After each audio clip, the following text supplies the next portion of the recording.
Welcome to the Linguistic Validation Café series, a place to gather, connect, learn, and grow together by creating community, embracing our cultures, and sharing our passion for linguistic validation. This is the space and time we take to embrace diversity and discuss how to improve the human aspects of medical translation. In this fifth episode, called Linguistic Validation Project Management, we're going to learn about the complexities and rewards of managing linguistic validation projects, how to navigate the human factor in the intricacies of the workflow, and the delight of getting to work in harmony of the instruments of this challenging orchestra.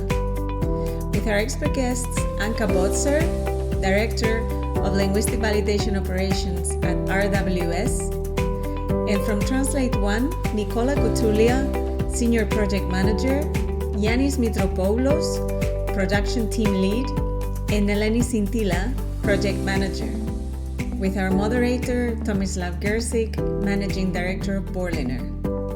I am your host, Nur Ferrante, and this is the Linguistic Validation Café.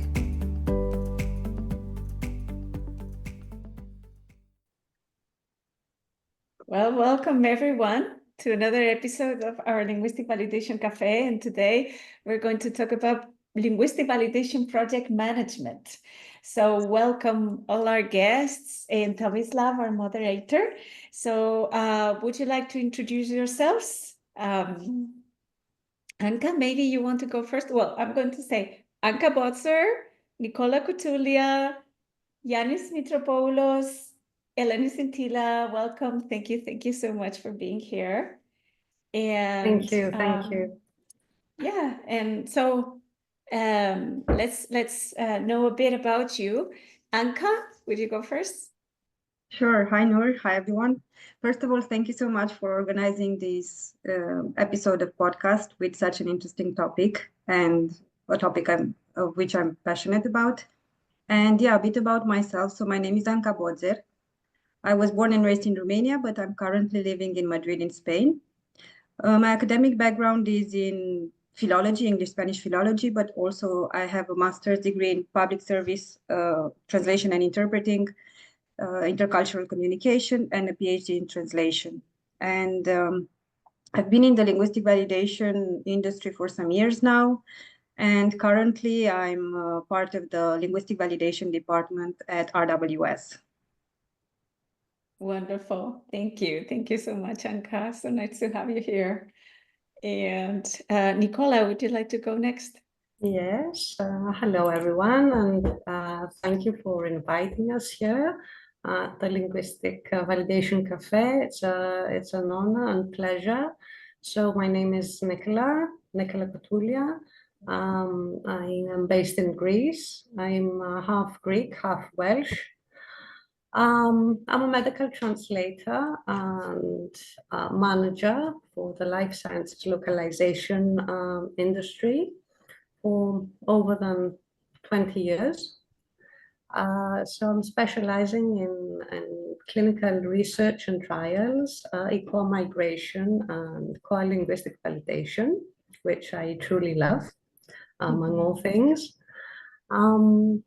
So I have gone through the roles of translator, editor, quality assurance specialist, and project manager.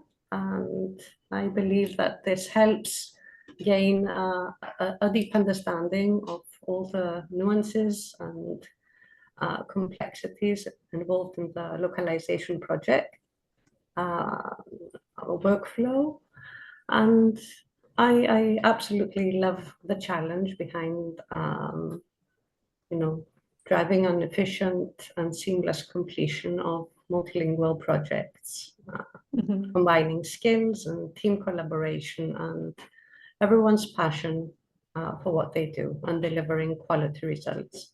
Wonderful. We'll love to know your tips for overcoming those challenges. Yes, linguistic validation. I am currently with Translate.One, helping with project management. Perfect. Thank you. Is it Eleni? Would you like to go next? Yeah. Hello, everyone. Nice to see you all, and thank you for the kind invitation in this LV Café. My name is Eleni Syntila. I'm based in Greece, currently spending my time between Greece and Germany. I have graduated from the Department of Foreign Languages, Translation and Interpreting in Corfu. And since then, I have worked as an interpreter, translator, and the last few years as a project manager. I am with a team of Translate.One, handling life sciences projects involving migration and linguistic validation lately. I have been one of Noor's students in her trainings, LBPM trainings. It's something that I find very interesting. I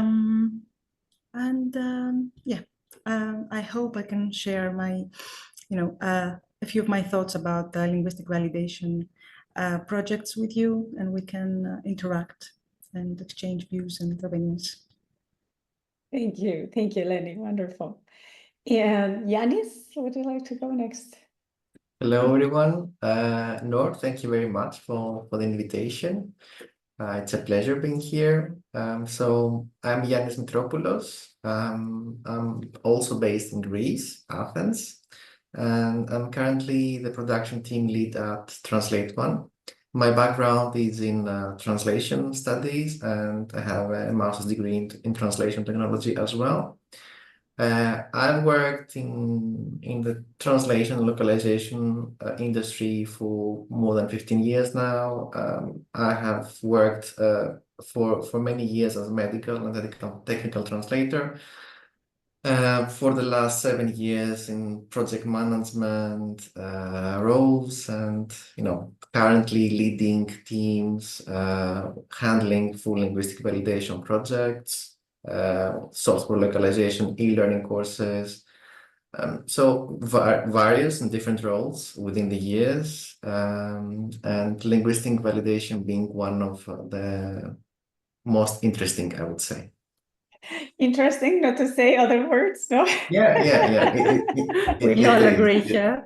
Okay. Fascinating, challenging. Well, there you can add many characteristics to linguistic validation, I would say. They're definitely challenging, they're definitely fascinating and rewarding, I would say. If you get to feel what you're contributing at, it can get very rewarding. Like you can in a way contribute to science, help clinical trials, help get the correct data and from patients, and then if you achieve that goal, then you may have influence slightly to the benefit of patients in the end, patients' lives. You're giving us a sneak peek of the good things and why we end up saying, okay, we'll do linguistic validation project management. Like, not everything is difficult there. Thank you so much, Giannis. And Tomislav, say something about yourself as well, because for people who may not know about you, you're our moderator and regular co-host, really. Thank you, Noor. So my name is Tomislav Geršić, founder, managing director of Borliner, a small linguistic validation service provider with a personal background in medical translation and clinical trials. So, in short. Thank you so much. Well, let's dive into the conversation then. Tomislav, Sure. Yeah, go ahead. Thank you, Noor, for the floor. First of all, thank you, Noor, for organizing another session. This is certainly going to be an interesting one, and hopefully useful to a lot of listeners or viewers. I remembered fairly recently, I was speaking to a colleague from the translation industry who said that they don't have experience in linguistic validation, but they know about it as being the most complex methodology in translation. I'm not sure if it is the most complex, but I don't know of any other methodology that is actually similarly complex. And although we do not do science by doing linguistic validation, we are serving the purpose of helping scientific research by doing it by doing linguistic validation. As Giannis mentioned, we are contributing to making data collected through these questionnaires comparable across multinational clinical trials, and that's where it's quite different than the other translation projects of the usual translation project management work. We have a specific methodology to adhere to follow, and the project managers working in linguistic validation have other tasks than just picking translators, doing QA checks. Our QA checks involve looking for semantical equivalence, conceptual equivalence, back translation analysis, cognitive debrief report analysis. So our work in linguistic validation is quite different. I want to start with you, Anca, and perhaps if you could share from your experience a few words about some of the key some of the key how to say it competences of project managers, and what's a good project manager need to have to be considered good in linguistic validation? Sure, and I think you've started and highlighted the main part regarding the fact that linguistic validation is indeed a complex process, and I think that that's where the role of the PM stands out, in the sense that PM is a pivotal role in the linguistic validation process, and there are three aspects I would like to highlight here, especially from my experience as a project manager. I think that the PM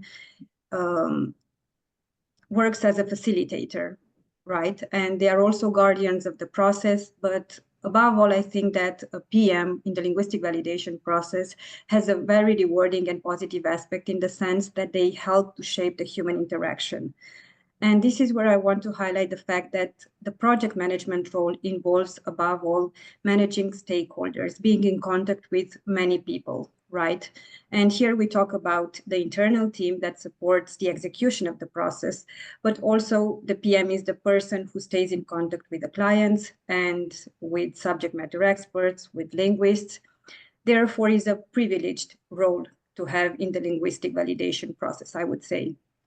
And another aspect I would like to highlight is the fact that, despite the fact that the role is named project manager, I think it's all about managing people, right? Because the projects are managed by people. So in the end, one of the main functions of a project manager is to coordinate people, to manage people. So it's about management of people. And when we talk about, or when we think about project management from this perspective, I think that some of the main important skills a project manager should have are excellent communication skills, right? Because as I mentioned, the project manager is the person in the center of the workflow, right? Coordinating everyone. And it's very important to have excellent communication skills to make sure that all the stakeholders involved are aligned and coordinated in order to make sure that we have a successful execution of the process. For those, I'm sorry to interrupt, for those who don't know, how many stakeholders would you say are there typically involved in a linguistic validation project? Just to give people an idea of how many people are actually, in each project, from all of the sides, from the client side, from the copyright holder side, from the translator's side, etc. Anca? Oh, sorry, I thought it was, yeah, No. okay. I was asking you, yeah, sorry. Yeah, so I think you've pointed already the the number of stakeholders. So it's the client. Sometimes we have different points of contact from the client, right? The internal team can be made up of assistant project manager, quality specialists, definitely managers, other program managers, for example. And I don't want to forget about the relationship with the linguists, right? Which is very important. I think that everyone who is involved in the linguistic validation process plays an important role. And apart from the linguists, especially for linguistic validation, we have also to consider the subject matter experts, right? The cognitive debriefers and the clinicians. So it's very important that the project manager is aware of the role he or she plays and adapts the communication style obviously, and aligns everyone in the process. It's also relevant to understand the needs of everyone in this process, right? Because we do have cases as the ones that we have experienced as project managers, where the client come and ask for a particular service, but then in the end, what they need is not exactly what they requested. So the PM plays a pivotal role in knowing, understanding the process and what linguistic validation implies, and be able to guide. And here I'm not talking only about the client, but also internally. Make sure that you understand the process, that you understand the roles of your colleagues, right? As we mentioned, quality, the relationship with the linguist, maybe through the help of an assistant project manager. So it's very important to be curious and to have an active listening type of skill, right? It's about understanding and putting together the pieces of a puzzle in order to make sure that we aim for a successful execution of the project. Yes. Thank you. Indeed. Yeah, and if I may, there are some other main skills or aspects of the role of PM which are relevant, and I would like to highlight. Apart from managing timelines, ensuring quality and handling budget, I think that it's very important to have a mindset that involves embracing challenges, because project management is about risk mitigation. So even though we plan a project and we try to do it the best way we can, there will always be changes and challenges, right? There are risks that can appear in any project. So it's very important as a PM to, have this quick thinking of anticipating risks, right? In order to be able to have this proactive approach for risk mitigation. But if this is not possible and we are not able to anticipate a risk, I think that the next step is to embrace those challenges and try to have a solution-oriented mindset, rather than, for example, coming up with excuses. I think that, as I mentioned at the very beginning, the role of a PM is a privileged one, because it helps shape the human communication and helps build trust, right? And that's valid also internally with the linguist, but with the client. So this comes very well in hand with the risk mitigation strategy, because communicating in advance any risk, I think, helps to build trust with the clients as well. It's better to inform in advance and to build that trust, rather than come to the client on a delivery date and come with excuses that you're not able to meet the deadline. So I think that adopting the servant leadership style as a PM is something that really helps us as project managers. And here I mention again, both internally with our team, with the linguists, or with the clients. And definitely handling stress, because this is a fast-paced environment. And I think to end from my perspective with a positive tone is that once you embrace the project management role, I think that it helps you grow not only as a professional, but also as a person, because every skill that you adopt and you develop as a PM will definitely help you not only in your professional, but also in your personal life. I like your point about risk mitigation, because the linguistic validation is a process that takes time. Well, 2 months is quite optimistic if we can handle a project within 2 months, and sometimes it can even take, well, it depends on the requirements and the sample size. I've seen projects taking 6 months to complete also. So managing such projects is not easy, and of course the PMs never have a single project like that to handle at the same time. Nicola, would you be able to add something also from perhaps the practical aspects of managing projects? Yes, certainly. And to add to what Anca mentioned, I would say that effective communication and project management in linguistic validation starts with a deep understanding of the real and actual work entailed. So from my experience, having actually performed patient or clinician recruitment, having performed actual patient interviews and debriefing allows us to understand the effort entailed, communicate effectively with all stakeholders, consider every challenge and aspect, and then accurately assess what is needed, especially time-wise. And this reflects successfully both on the client side and the vendor side. And for us, the PMs, the project managers, it allows for a very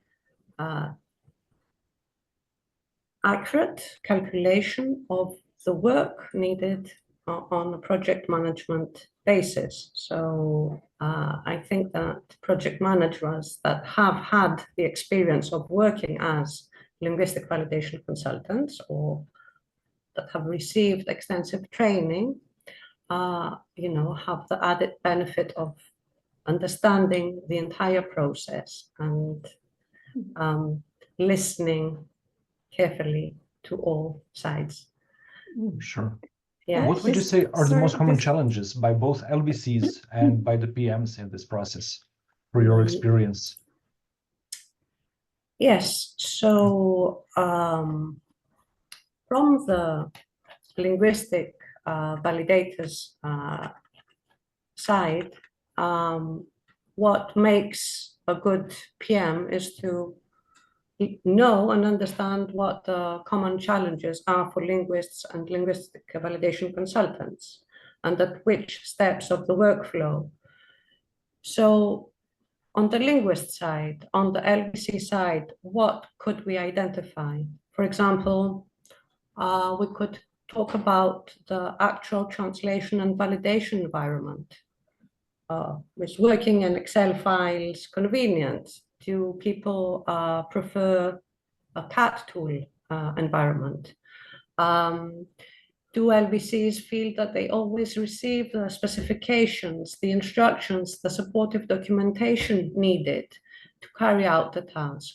Are there any communication gaps or things that project managers tend to forget? Is time calculated carefully and allocated as needed? Do we calculate the time windows needed for the discussion tasks with the LVPMs? I would really like to hear from people joining today on what they find challenging when communicating with project managers. What are your usual pain points? Great idea, yeah. Yeah. Would you like to say Waiting something? for comments in the chat, or if anyone wants to raise a hand. Someone would like to say something? While we're waiting for some comments, Giannis, I want to ask you about, we also touched on clients several times. How difficult it is to work with clients? How difficult it is to educate clients and explain to them, no, you cannot have a validated questionnaire in 15 days. How difficult it is to explain the methodology and explain there's a reason we cannot skip steps. We need to have patience. We need time for finding patients, etc.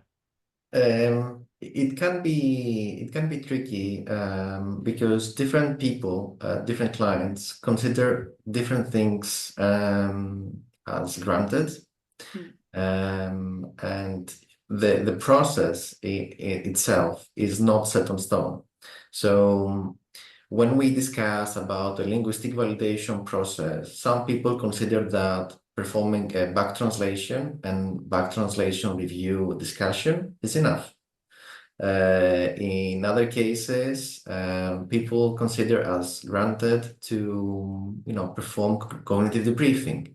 And then if we need to involve clinicians, maybe that's something that is mandated by, the actual process, depending on the instrument in question. It takes some time to get in touch with clients, understand what they actually need, and clarify things, because the understanding is not common, at least for the moment. And there are things that are taken also for granted, such as the list of concepts. The concepts, are they defined? Are they not? Because many people, when they develop their instruments, they are trying to make it as self-explanatory as possible, as simple as possible, so that it is reachable to more people, to more patients, or general population. In practice, that might not be the case. We can see different things perceived differently from people that have the same level of education but are of a different age, for instance. Like a 20-year-old might perceive something completely differently from a 60-year-old. And that, like the demographics, if they are not properly defined by the client, then we need to make sure to ask those questions. We need to clarify who should be taken, like what is the target of the study, and find a way to proceed. Thank you. Thank you, Ioannis. We have a couple of people who would like to ask questions for the invitation of Nicola. And one is, let me see, Carmen, would you like to unmute and ask your question?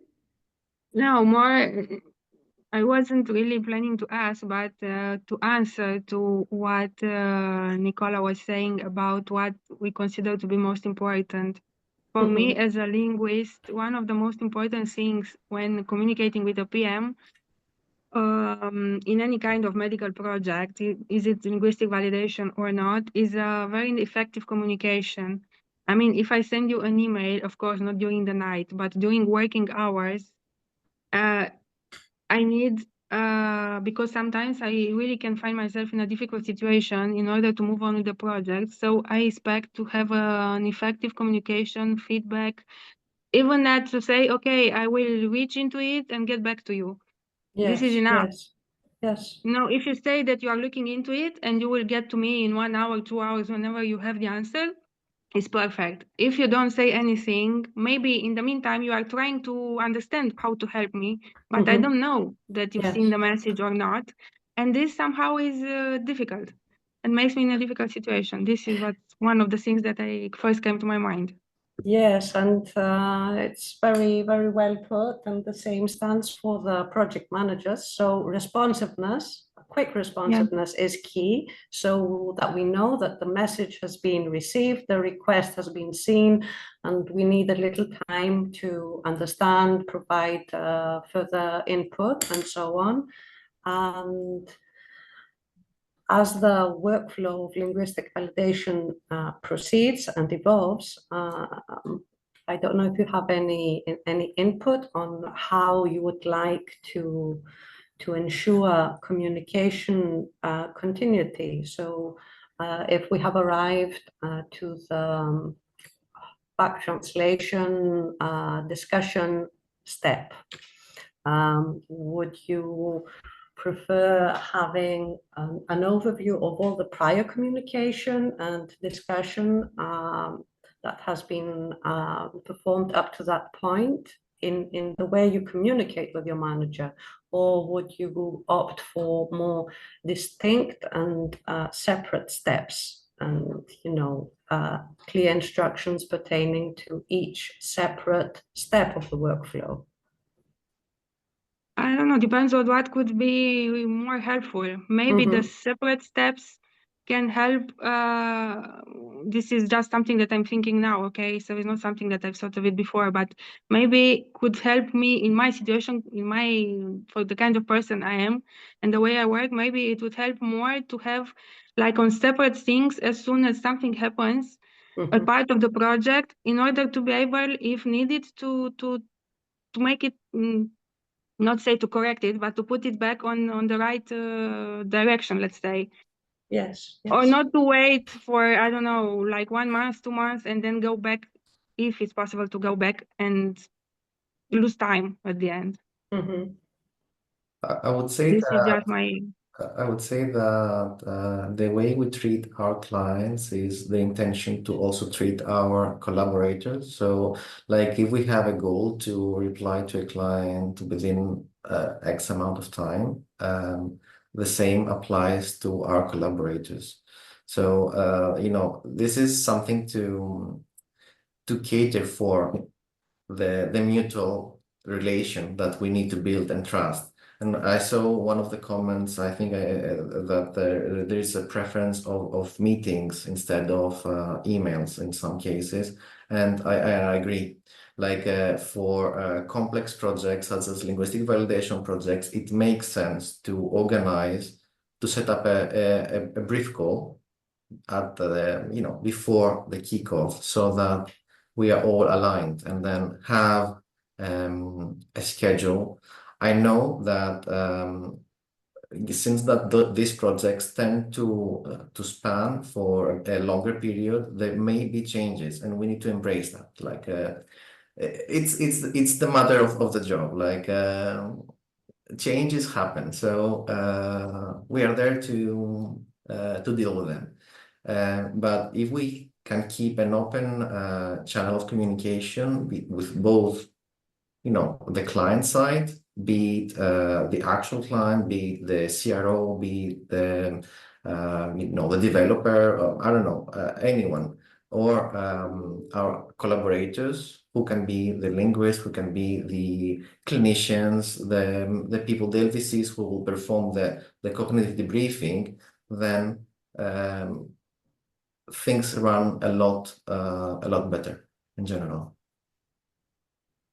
Thank you. We have more questions here. I think Usman from Cogdev wanted to ask something as well. Yes. Hi, everyone. My level of expertise is far, far below everyone in this group, so I will punctuate it with that disclaimer. But what I'm seeing in the market is that the space is getting ever more competitive. That's what our clients keep telling us while they are pitching, they're going for proposals. And sometimes it has happened that some unrealistic expectations are communicated to the CROs just to win the, ridiculous timelines, like we're getting back to you in 4 days. We're getting back to you in 5 days. My specialty is cognitive debriefing and CRs, but it's a ridiculous claim to say that this can happen. So I'm just wondering that what is happening in the market, and how does one navigate those expectations, and how does one, at the risk of losing business, also communicate to them that this is not going in the right direction. I'm talking about some exceptional cases, but 7 days is becoming a normal expectation. And this, when I started off, was easily 15 to 18 days 5 years ago. But increasingly, the number of days are going down. So is that a general experience? And if it is, how is everyone else navigating that? Thank you. Eleni, I actually wanted to ask you something on that line, so I'll just continue. Perhaps you can refer to both Usman's and my question. So we have the methodology set, and on the other side, we have some aggressive client demands. They all struggle with regulatory submission deadlines. If they have the regulatory submission in 2 weeks, they haven't thought about linguistic validation might take that long, and they have unrealistic expectations. How to mitigate that? How to reconcile these two? Yeah, it's one of the challenges of a PM, an LVPM, and today putting theory into practice. So we have theory on the one hand that states the standardized processes and how things need to be done, and that is what LVPMs know after having gone through and after having followed thorough courses and having read and studied about the process and everything. On the other hand, we've got clients and we have the market that has been setting its own targets. And the LVPMs are somewhere in the middle, and they need to have the understanding of the process on the one hand. They need to have the knowledge, the expertise. They need to have a solid knowledge of how things must be run. What are the risks involved? What is at stake? And people's health is at stake in the end. And be able to work magic. They need to be able to be flexible. They need to be able to guide the client and instruct them on how things should be done. Deviate, but also sometimes deviate and adapt to the specific client's needs. So flexibility, adaptability, resourcefulness, and a bit of creativity is something that PMs need in their daily working life in order to be able to guide the clients and let them know that something that is needed very, very quickly is not feasible. So they need to adapt. They need to make things correct. They need to make sure that the processes are followed without any risks for the product that is to be delivered, for the deliverable. So PMs being in the middle of the theory and the actual outcome, they need to be able to guide the clients, and whenever deviation is needed, they need to be able to relay this communication to the LVCs, make them understand why things are not being done in the same way that they should be done, or they usually have to be done. So we found ourselves in a position where we need to make things possible. We need to work magic. I was thinking before when Anca was talking that we need to have this go, go, go mentality, like a coach. We need to put things, organize people and do this as quickly as possible, as sometimes very stressfully. But on the other side, we need sometimes to take a step back and see why we're doing all this. So we need to be able to tell at a specific point where we are going to put an end to the client's demands, where we are going to give in, and how we are going to handle the whole process in a way that the whole process is executed in a smooth way, and it also executed in a way that the risks are mitigated in the best to the largest extent possible. That's the way I see it, and it's indeed a very big question to what extent we can follow the instructions as they are, the processes as they are. This is not always possible. I mean, reality and expectation is something that we have to face every day and make decisions on a project basis, on a daily basis. Mm-hmm. We need the LVCs on our side on this. LVPMs also try to do their best based on the knowledge that they have, guiding the clients to as much as they can. But the way I see it, that the only way we can move forward is by listening to the LVC's needs, understanding the processes, conveying this information to the client, guiding them accordingly, and then, if this is not possible, like working along with LVCs to make it happen, because the goal is there, and whether we like it or not, deadlines, strict and hard deadlines, cut-off dates are there, and they need to be met. We need to be resourceful. We need to be creative, and that's the good thing sometimes in our profession, in our work. The fact that we have this mountain, we have to go up, and if we make it in the end, it's like a huge amount of, a very good feeling of making it possible. Yeah, I think that it's what you were saying, and also Nicola was mentioning, is the client needs to understand, because sometimes really the problem is that the clients are not aware of the scope and what a cognitive debriefing interview entails. And as Nicola was mentioning, I've done it. I have the experience, so I really know what I can ask for to the linguistic validation consultants or linguists, and what I can't, what is not reasonable. So 6 days for recruiting patients and conducting the interviews, and let's say it's a questionnaire of 2,000 words, is just really crazy. Yeah. And maybe you can do that if you have several linguists, each of them working with, interviewing and at the same time doing everything, but those are exceptional cases. And I think it's, and also it makes me think of what Anca was mentioning, all these aspects of having soft skills and communication with clients, linguists, but also preparing budgets, and also being able to know all the process, as Giannis mentioned.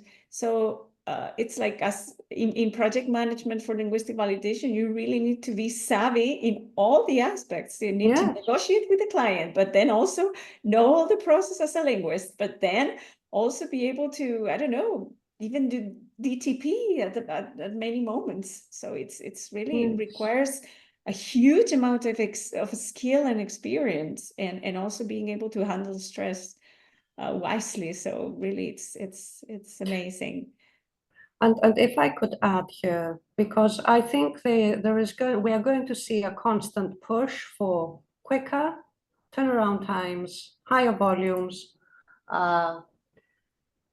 shorter timelines, and so on. I think that it's a fine balance, and at a certain point we need to draw a line in order to safeguard what we do as linguistic validation consultants and LVPMs. Otherwise, the process will be deduced to something else, simple translation and back translation. So we do, of course, try to accommodate our clients' needs for quick completion and so on. But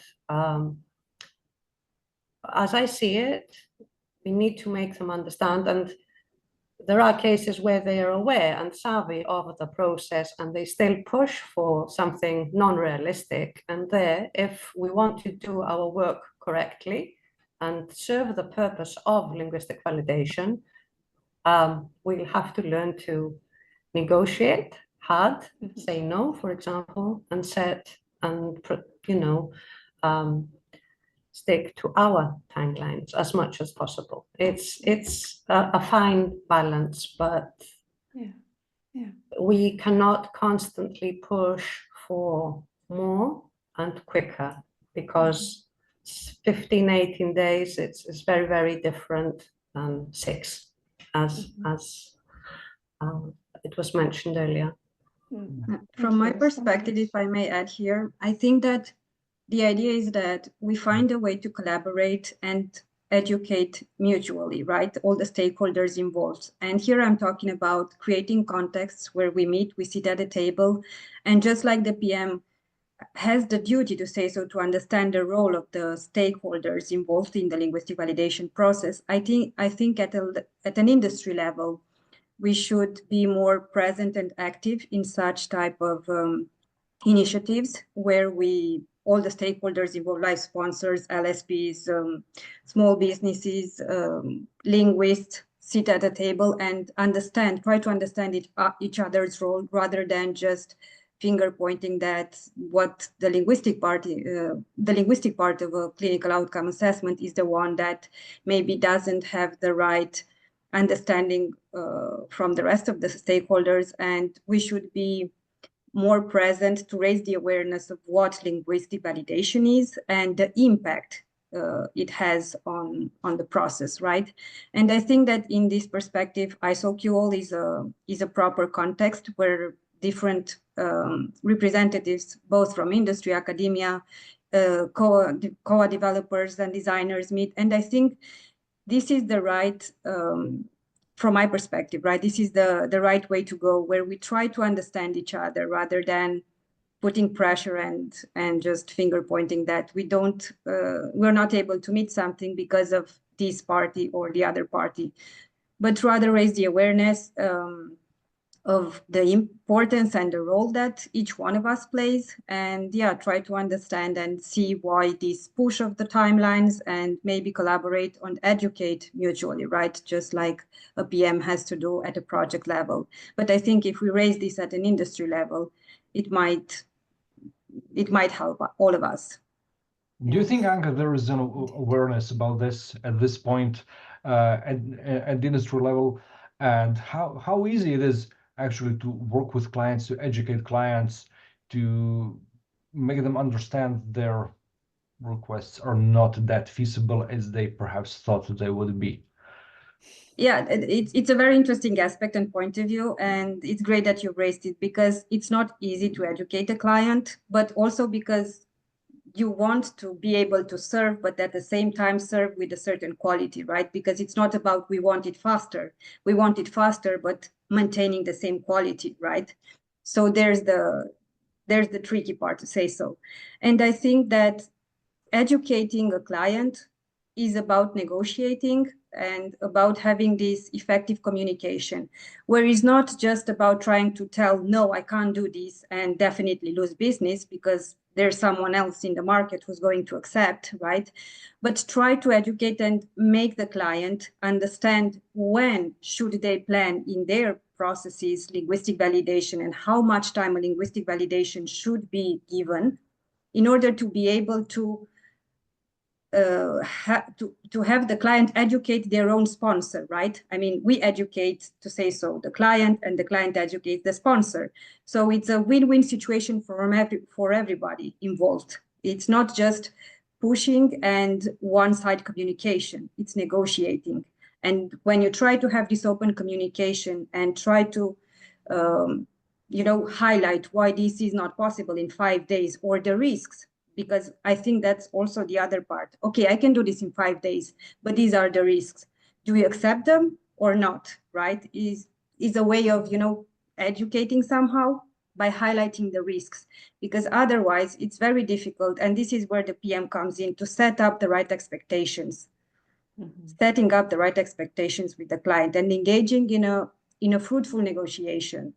I think that's the part. And it's very important to highlight the fact that when our clients plan linguistic validation part or the linguistic part, normally it comes at the very end, and they try to, any buffer timeline is already gone. So we are under so much pressure. But if we try to engage and raise the awareness of, hey, this is a very important part, and if you really consider linguistic validation with a bit more time, or, consideration, to say so, maybe we all get to win, because we do have the relevance and the knowledge, the expertise to support you. It's just that we all want to do it right, and we all win out of it. It's not you against me. It's let's work together so that we all win. Love your comment. Yeah. Thank you. Thank you. We Eleni, have some people, sorry, Tomislav, we have some people Sure. who want to ask questions. Sure. So keep that thought. And Jason, you wanted to ask something? Jason Willis-Lee at the Entrepreneurial Translator. Thank you, Noor. I was just going to pick up on Nuzman's point. He made an interesting point. Yeah, obviously expectations and communication is very important. The first thing I sit down with a founder and ask her, what are the in any business process, what are the bottlenecks? What are the constraints? Is doing a 15-day project feasible or at the same quality in 7 days? How would you leverage that? How would you streamline the workflow? Maybe you'd hire a VA. Maybe that's difficult in linguistic validation because all the pieces are fairly complex. You need specialist, physician recordings, etc.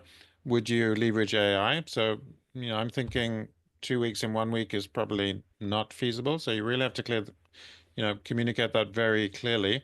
But it's a question of what are the bottlenecks. And I was just saying in the chat, systems are very important. I'm falling in love with business systems, because this determines whether a business can scale, and it's all about bottlenecks and constraints. But that's an interesting point of view, that the market is getting ever more demanding, and people are feeling pressure to compete on speed, when I think they should be competing on personal branding and unique service premise. What is, I asked him in the chat, what is his company doing that the competitors are not doing? And that's all about personal branding, and we're moving away from business branding to personal branding, which is all about the founder's life and the founders. I like Star Wars and tennis, and try and talk about things that I like to my business partners, and as they get to know me, and I think we should all be doing that. Not so much business branding, but personal brands now. Thank you. Wonderful. And we have Kaha also, who wants to share. Yeah, so I have a quick question. So I guess this could be related to timelines as well. So basically, it's quite specific about patient recruitment. So the conversations that I have with patient support groups or individual patients themselves, one of the questions that I get asked a lot is, where are these questionnaires going to be used? And it's something that's not provided very often by project managers or by clients. And I'm wondering, it seems like quite a fundamental piece of information, and it's something that is hugely helpful for patient support groups and for end patients. It's like, how are my efforts going to influence where this is going to be used? And I think it's something that I think is extremely helpful when it comes to having that conversation, and having a conversation that's convincing enough to ensure that patient support groups want to actually help you. And if you're lucky enough to be able to find patients yourself directly, to actually convince the patients themselves to participate in the project. And it seems, in my experience, it's something that I do ask for, and sometimes I get it, and sometimes I don't. And it seems like it would be it's a small thing, but it will be a huge help for me personally to have that information. Yes, indeed. And having the patient understand the value behind what they're doing is great, because they understand the purpose. Perhaps they will be more willing to cooperate. They would be willing to do follow-up debriefings when the need arises. So yes, this is a very important part. Letting the participants and the patients know the purpose of the entire process, why is it useful, and where the questionnaires are going to be used, and how they will help. It's a very important part of the project manager and the linguistic validation consultant. I think it just on a final point, because I think it ultimately helps the patient feels like they're part of something. Of course. That they can influence something somehow, rather than, okay, this questionnaire is going to be used in a hospital somewhere, some anonymous hospital or clinic somewhere that I have no idea where it is. Yeah. Mariana, you have thank you, Kaha. Mariana, Yes, you wanted to add something, yes. The handy thing. Well, it's going in line with my comment in the chat, because I think that both the questions that what do LVCs want from the PMs, and how do we manage this client LVPM relationship, and the deadlines and the constraints and everything. I think calls instead of emails really help in both situations, I would say, because when we are talking to another person face to face, even if it's by video chat, it's way easier to communicate and to establish what are the priorities and why why that deadline, and why is it so hard to accomplish this in 5 days or 6 days or whatever. And even if you do it from day one and from moment one, you can establish this is the process. We would need ideally this number of days. This is what, and the same way between the PM and the LVC. This is what I'm looking for. This is how we work specifically, and what we are looking for in a collaboration. And I think that talking between humans instead of between, text messages, between emails, emails really dehumanize the process and make it harder. So I really do believe in a good in having a good chat and a good conversation. Yes, maybe having a call with all the team, all the LVCs, and you just, get rid of many questions that would follow afterwards, or doubts, and everybody, may have a clearer idea. But I guess sometimes, I don't know about your experience, but maybe sometimes that's difficult because you don't start like with all the languages at once and all the linguists at once. So maybe getting everybody together may be a bit challenging. I don't know. Would Mariano's idea be feasible in some way? I think it is. Yeah. It is. Maybe for us, like for linguistic validation PMs, it's easier to achieve that because people who are involved in linguistic validation are more willing to do so. For other project types, like you cannot imagine the times that we have suggested calls with our collaborators, and they said no, like we don't want to, like I cannot join a call right now. Like So it's in reverse. it is a matter of perspective. It's a matter of willingness. But if we need to make it happen, if we want to find a way to go ahead, I think I agree. It's a lovely way to go ahead. Having those calls would save a lot of time, a lot of back and forth with those emails. The emails are needed. They will not. They cannot replace the oral communication. But having things written down so that there is the framework, and if you want to go back, you can go and consult the instructions, but then also have the possibility to clarify things, because it's not always as straightforward. Yes. So pre-kickoff calls, or a combination of both written instructions and requests, accompanied by a quick call to go through the scope, clarify what is needed, and discuss what is feasible.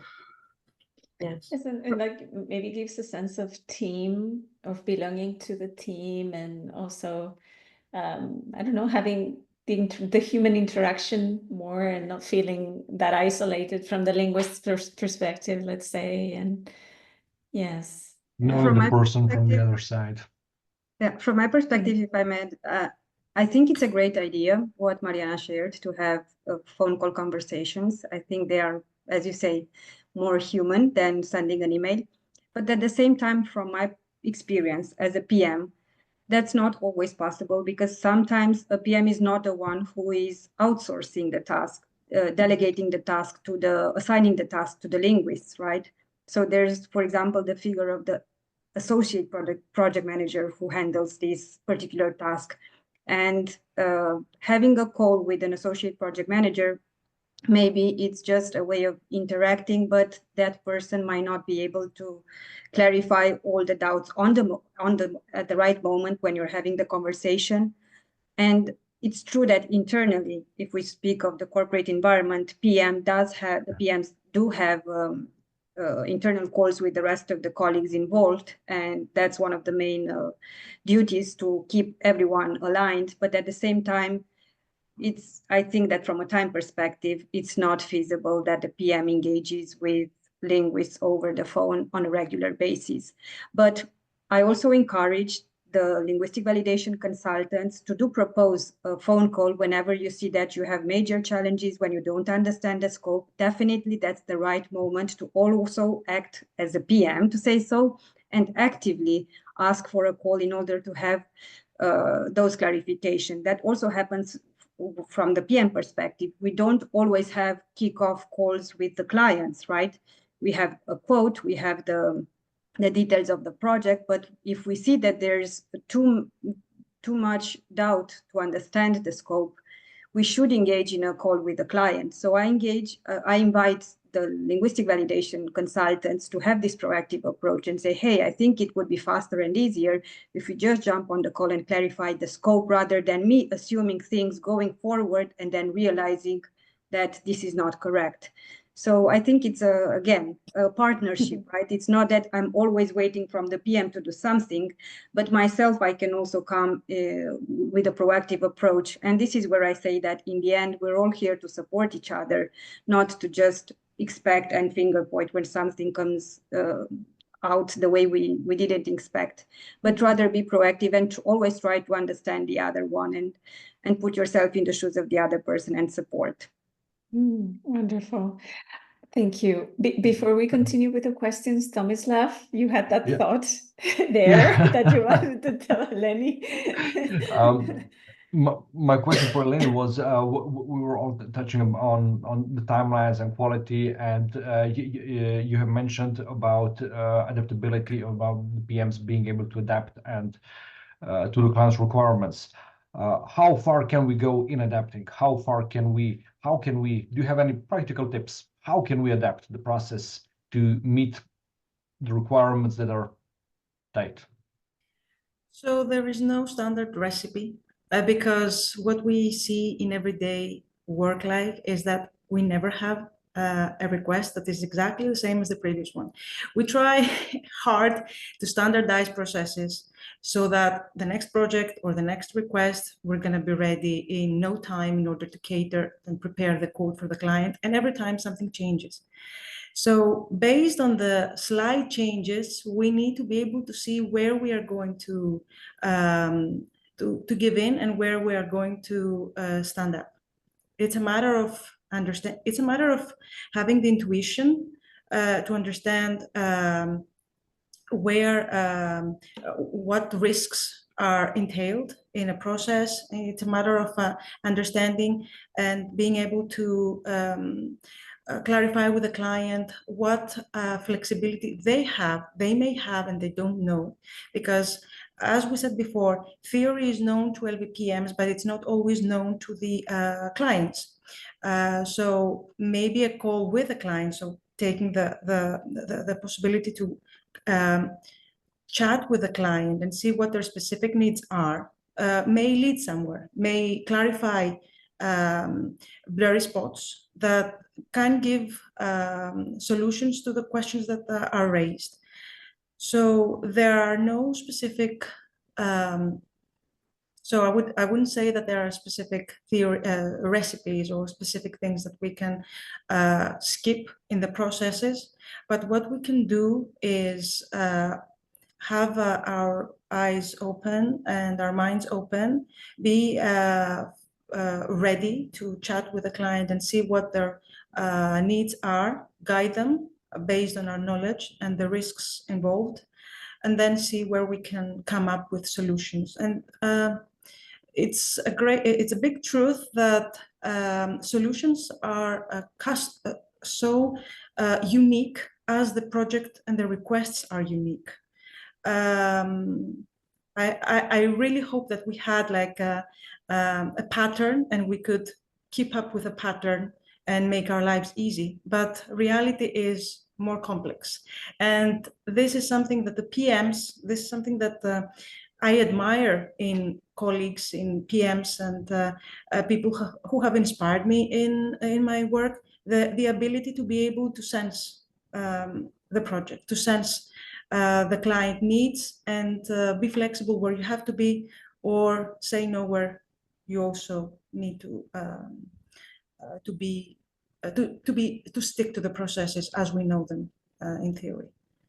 What I have seen as a solution for like extreme cases, at least in my experience, is that sometimes we don't have time to complete the entire process, but the requirements of the clinical trial, let's say they need the questionnaire for the screening period and they need it ASAP, and there's no human way of doing it in less time. So you give like let's say like a working draft. So they start with that, and then the process is completed, and the client and the sponsor are aware of that. They even request it, and they know that it's not the complete process, but at least they don't risk the entire clinical trial from kicking off, and then everything is redone with the completed validated questionnaire. That I have seen happen many times in my experience, and that's a kind of an alternative solution, not ideal one, but a real one, because sometimes it's what you can do. And yeah, and also a scale, right? The delivery, see which languages, of course, are needed first, and deliver in a scaled manner. But that, again, it may not be enough. Yeah. But if I may add here, sometimes the decision is at the client's side, and we may end up, for example, I have an example where PROs are sent for clinician review instead of cognitive debriefing. So we are being asked to, this is a deviation from the process that we know, and this is something that the client knows, their sponsor needs. So we don't have much room for negotiation there. We can state that this is not the standard process. This is not how things are to be done. But I understand that for simplifying the process and for making things quicker, PROs are sent for clinician review instead of cognitive debriefing. And this is something that is kind of imposed to PMs. So PMs are not superheroes. They try to be, but they're not. And they don't always have the last decision. Sometimes things are imposed by the client's needs. We're here to educate, guide, say what the risks are, but sometimes, many times, the final decision is not ours. Yeah, sure. Sure. We have more questions. Natalie, you wanted to ask something? Yes, thank you, Nur. My question is, how do you negotiate the rates with the linguists in terms of linguistic validation projects? Because very often in my case, different linguists, even with the same language pair, offer completely different translation and linguistic validation rates, and it's getting crazy sometimes. And I know that they all, or most of them, meet requirements for high quality translation and linguistic validation services, but they do offer very different rates. So what is the base here? What base do you use here to solve this issue?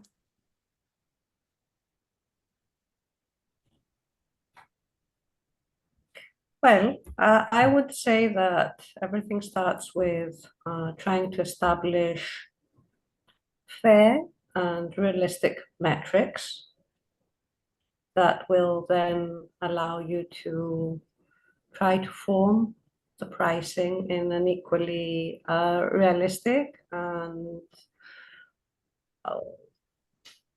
correct way, in a way that serves everyone. I believe there's a lot of variability in pricing and the patterns we see there.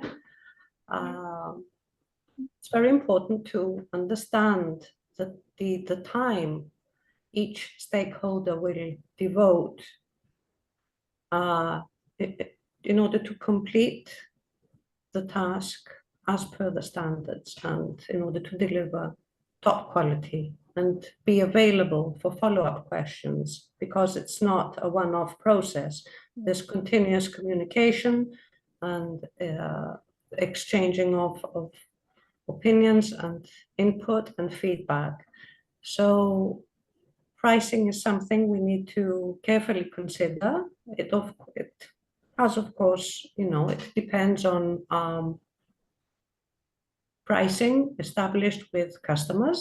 That goes without saying. So it's a complex aspect in linguistic validation. What are your insights on this? What have you been observing this past few years?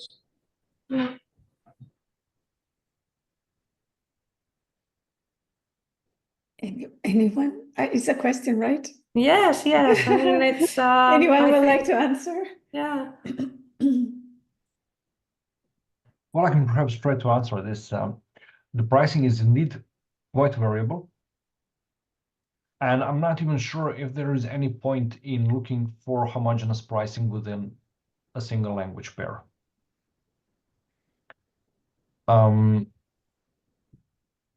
Basically, it's you get what you pay for. Mm-hmm. And if you want good results, well, you're going to need to pay for it.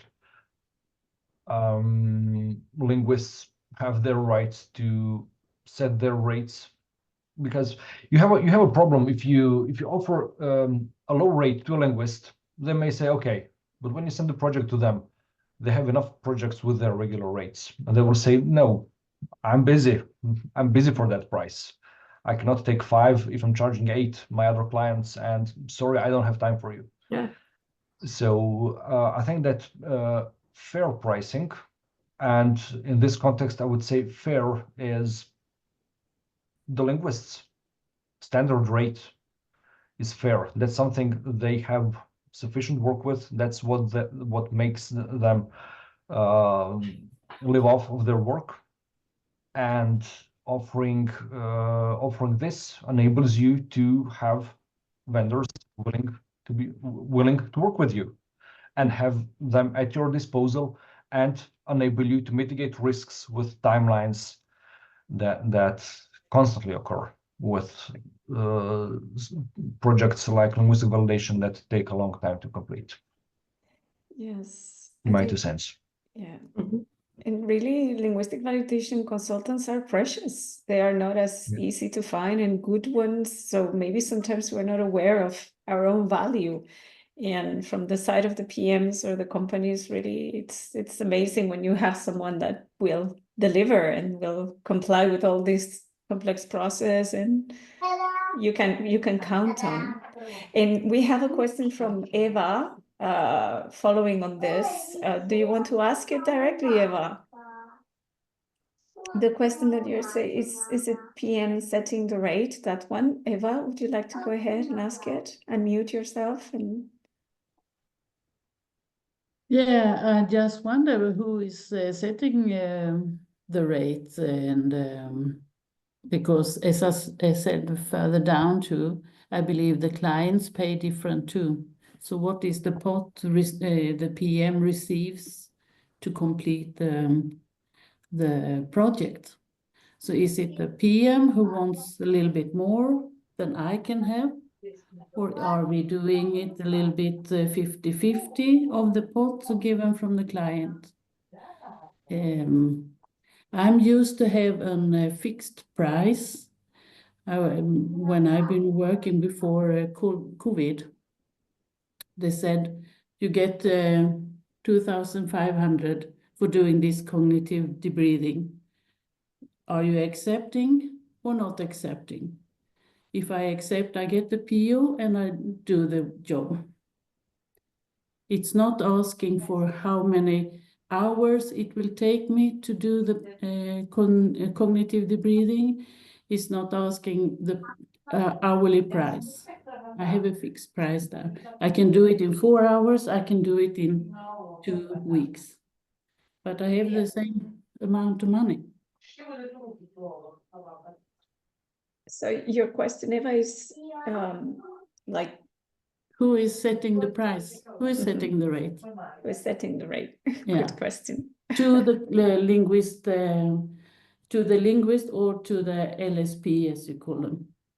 And how much are the client offering for this project? Is it reasonable to have this amount as an hourly payment for a linguist, or is it? Am I wanting more money as a PM and leave them on a lower rate per hour?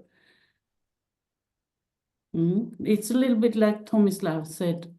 It's to give and take, or I accept or I reject.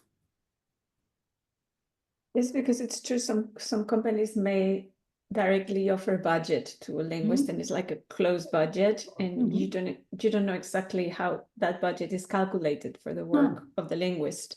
And other times, other companies ask you for your hourly rates, your incentives for patients, and so on and so forth, and that is calculated in relation to your specific rates.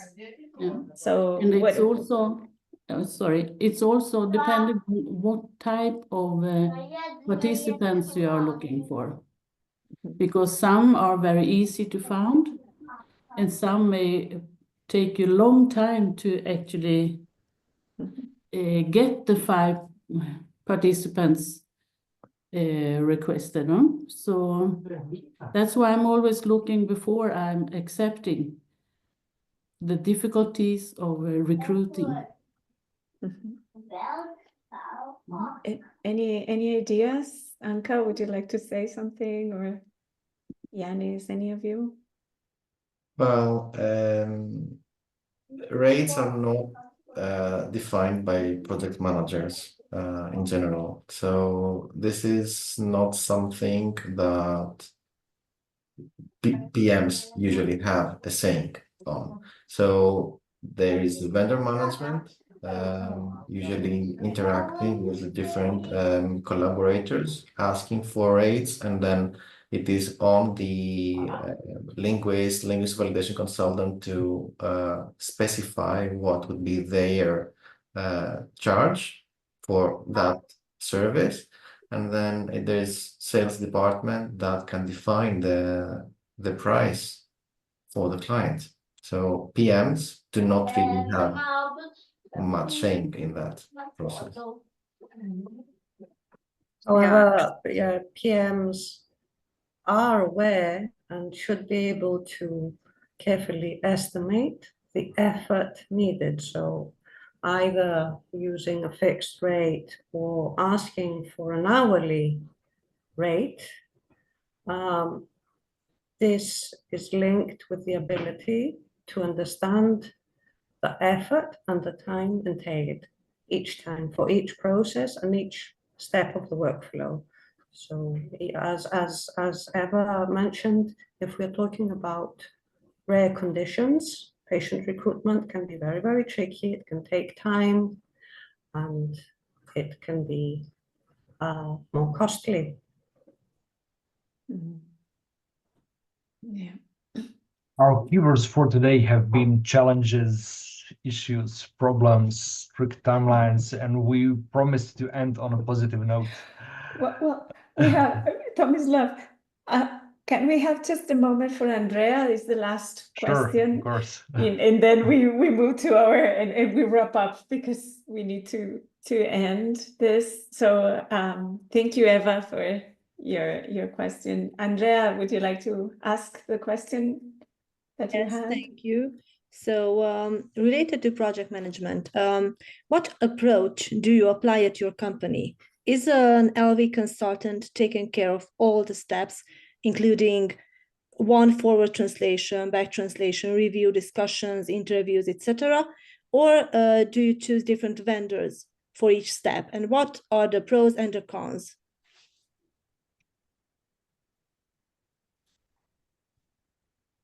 Yeah, like the modular approach versus the whole process approach. What's your experience, Anca? Do you have any say? From my experience, we work with different linguists, and I think that's the beauty and the value of the linguistic validation process, right? We have forward translators, we have back translators, SMEs, like clinicians review, so on and so forth. But I think that the value comes in the fact that we've got a reconciliator, and that reconciliator is the person who's constant throughout the entire life cycle of the project. So even if we have different linguists involved in the translation part, to say so, we do have this one in-country consultant, which is the reconciliator, who is able to review the tasks after each and every step. So that's how we mitigate the risk of having different linguists involved. If we consider that having different linguists involved is a risk, it is mitigated by the presence of the reconciliator, who is aware of the entire evolution of the linguistic validation process. And at the same time, I think that having more pair of eyes is a valuable aspect, in the sense that, sometimes you can really work with the same person. I mean, definitely that's not the way for the linguistic validation. We can consider in the harmonization part whether reconciling those two forward translations should be done by the same two forward translators or by a different person. I think that that's where we can argue, to say so. But I think that having multiple linguists working on each step is great, in the sense that we can spot different issues or aspects that the same person would not catch by having the same person. And as I mentioned, I don't want to take much of the time. I think that the reconciliator's role is very important in the linguistic validation process. Yeah, what Anca calls the reconciliator is what we call the linguistic validation consultant. The person, it's like we are using the same person, but it's different terminology. It's the person doing the reconciliation, and then the person who will do the back translation, review or analysis, and also will do the cognitive debriefing. Well, sometimes cognitive debriefing can be other person, but then the final bilingual review and so on. The in-country consultant, really what we know as the in-country consultant. So definitely, the ideal situation is that we have the same linguistic validation consultant, because that person is already familiar with how the translation evolved, what were the agreements. And I think it's a risk at some point to add someone else. But definitely, if the person who accepted initially to work on the project is no longer available, definitely sometimes we cannot wait for that person to become available, but we have to replace it. So I think it's just a matter of project management again, seeing the planning and mitigating risks. And yeah, that would be my perspective. Would you like to add something else? Just wanted to add the same role is called the lead linguist per the eSport 2005 guidelines. So it's very important. Sometimes it differs from the person who does the interviews, but it's extremely important having the lead linguist making all of the relevant linguistic decisions throughout the process, knowing why a certain decision was made in the previous step and not being cancelled by another linguist who wasn't aware of the rationale for making the decision. So the lead linguist role, I think, is the most crucial role, perhaps even more crucial than the PM in the process.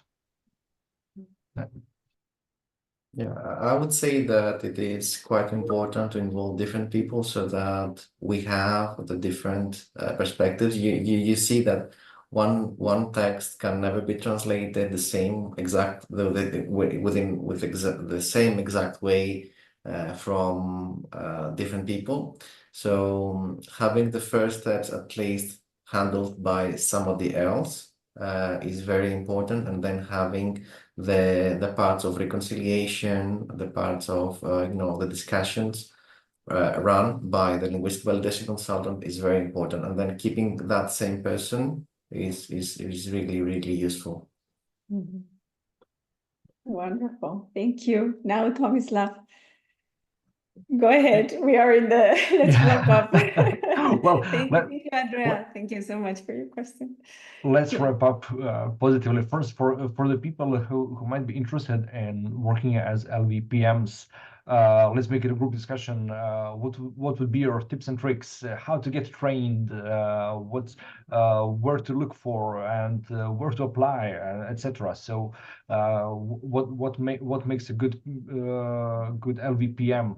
Are those LVCs? I'd say yes. And let's just discuss briefly.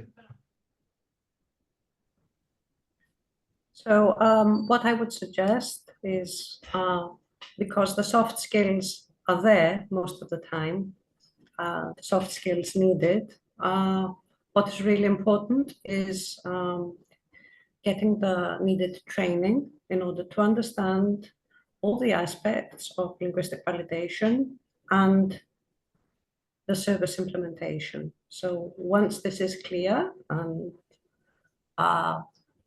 once someone does a little bit of practice on the different roles of the workflow, this will definitely help someone become an LVPM and start, understanding the process and managing it effectively.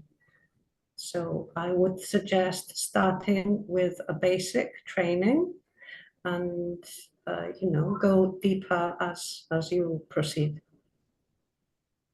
Anca, where to get trained? Who trains LVPMs?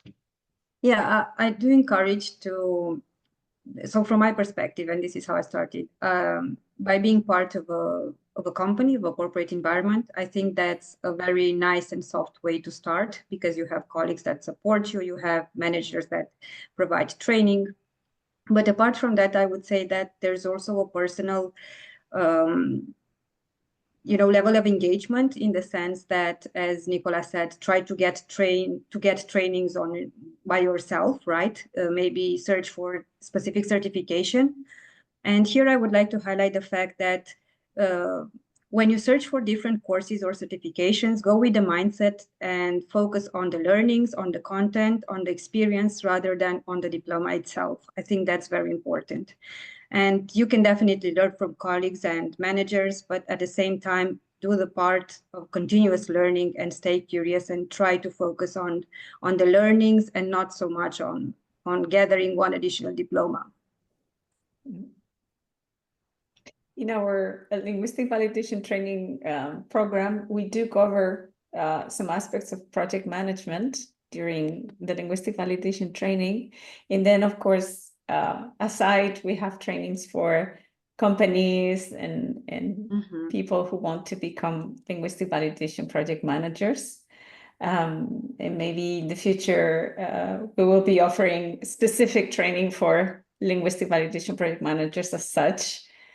So we'll see. We'll organize and let you know. But so far, I think, as Nicola said, knowing all the aspects of the linguistic validation process, knowing even how to carry out projects, that really gives you all the tips, and then blending it with the knowledge of project management itself, right?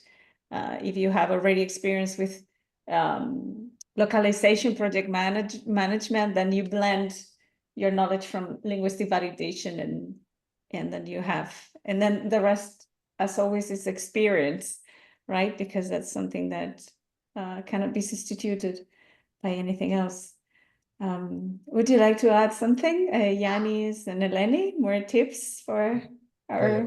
I would say that if a linguist can properly manage their own workload and they're willing to expand that to other people, then there's already enough to start as a PM. And then in order to jump to the LVPM role, then you just need to have the basic knowledge of the process, as you all mentioned before. So it's a matter of willing to take that jump. Stress. You have to be a little crazy as well to want to, become an LVPM. Yeah. Yeah, the positive side was. Yes, in a nice way. That's wonderful. That's wonderful. And as the last question, I would like to pose each of you. What do you love most about being a linguistic validation project manager? Tomislav, you included as director Yeah, but also project manager because you do many things at the same time. So Anca, what do you love most about being a linguistic validation project manager? I think it's the human interaction and the way that a PM can shape it and build trust and meaningful relationships. Mm-hmm. Wonderful. And you, Tomislav? Very similar. The fact of being involved with a number of people on each project, that LV projects are truly meaningful, truly contribute. It's not without shaming some type of content, but it's not a marketing brochure. It really has a meaningful impact on drug development. And the patient's health and treatment options, and being involved with so many different expert stakeholders is truly great. Mm-hmm. Wonderful. And Giannis? As I said before, if we manage to contribute to the slightest to patients' lives, that's already very rewarding, and that's what I like thinking, that at least what I'm doing has a bit of impact.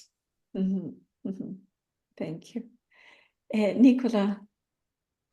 Well, one thing that makes me love my job and smile is when I see someone reading or completing a health questionnaire, health-related questionnaire, and immediately I know what is behind that, all the work that has happened, and I feel proud for being part of it in a sense. I love the interaction and communication with people around the world, sharing the same passion. And it's that linguistic validation makes me stay tuned with things I love about translation, such as, conceptual equivalence, cultural relevance, and adaptation, which I treasure. And you said something when we were in a preparation meeting about like a symphony or the orchestra. Would you share that with us? Well, it's an art in a sense, because if we think of all the subtasks a project manager takes care of, it's a long journey, and it's a masterful orchestration of the entire process, from quoting, scoping, clarifying, planning, assigning the task, monitoring the quality, up to final reporting. It's a journey.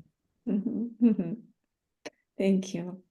And you, Eleni, what do you love most about being a LVPM? I agree with everything Anca, Tomislav, Giannis, and Nicola said about the personal interaction.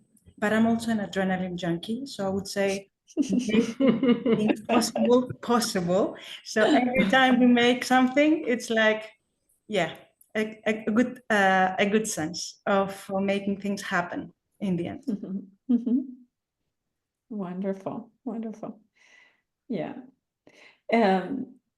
Well, and do you think there's a space for more people becoming linguistic validation project managers? Do you think there's a demand?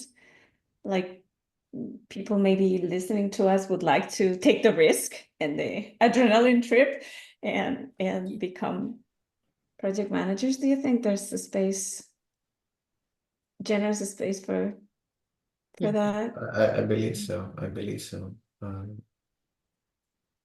We need people who know the processes well, who have worked in the actual tasks, so they can understand what it really means to do, reconciliation, back translation, review.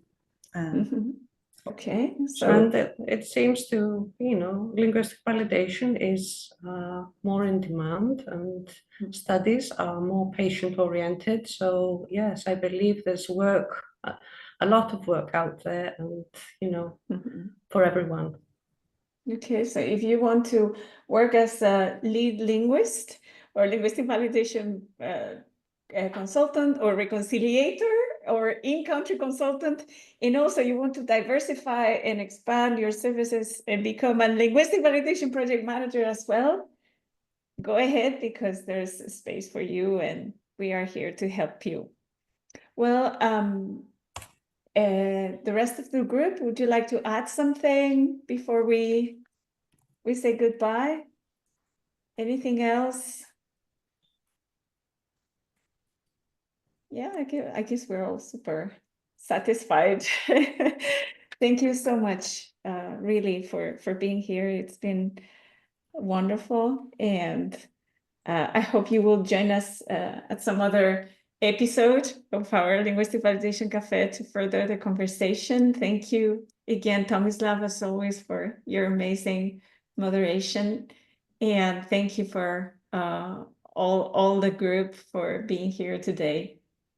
And thank you for sharing so much. With us.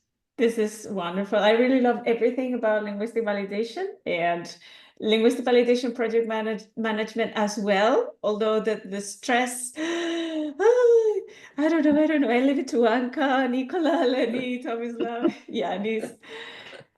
Thank you really so much for a beautiful gathering. And see you in the next Linguistic Validation Café. Thank you. Thank you very much. Thank you. Bye-bye. Bye-bye. Thank you so much for joining us today, and especially to our community of the Linguistic Validation Café, since this is a joint venture and its creation is the result of all of us together. The Linguistic Validation Café is an informal monthly gathering within the Art of Diversity Linguistic Validation Training Program.